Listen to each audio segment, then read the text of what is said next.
মাদ্রাসা আছে, যত নবীর ঘর আছে, ওই মাদ্রাসাতে দ্বীনি তালিম দেওয়া হয়। মনে রেখে দেবে, পৃথিবীর জমিনে অনেক ধর্ম আছে, যে যার ধর্মের কিতাবও আছে, সমস্ত কিতাবকে যদি পুড়িয়ে দেওয়া হয়, সমস্ত কিতাব পুড়ে ছাই হয়ে যাবে, শেষ হয়ে যাবে।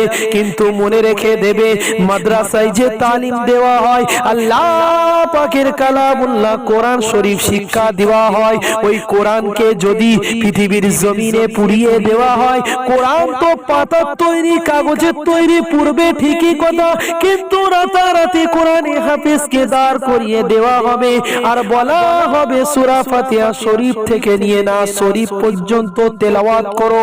কোরআনে হাফেজ তেলাওয়াত করতে থাকবে, করতে থাকবে, আর আলেমকে বলা হবে লিখতে থাকো, লিখতে লিখতে লিখতে লিখতে সকাল না হতে হতে পৃথিবীর জমিনে আবার নতুন নতুন কোরআন তৈরি হয়ে যাবে।